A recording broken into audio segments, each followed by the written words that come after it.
நெஞ்சம் என்னும் கூடு அதில் நெருப்பு வைத்ததாறு. துன்பம் வந்த போதும் அதை துடைப்பதிங்கு யாரு?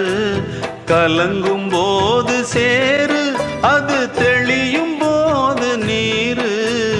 கடவுள் போட்ட கோடு அதை திருத்த போவதாறு? வெந்த புண்ணும் ஆறிடுமா? வேதனை தான் தீர்ந்திடுமா? விண்ணுக்கும் மண்ணுக்கும் சம்பந்தம் உண்டுன்னு சொன்னது யாரு?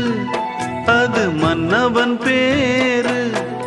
அந்த வானத்தை போல மனம் படைச்ச மன்னவனே, பனி துளிய போல குணம் படைச்ச தென்னவனே.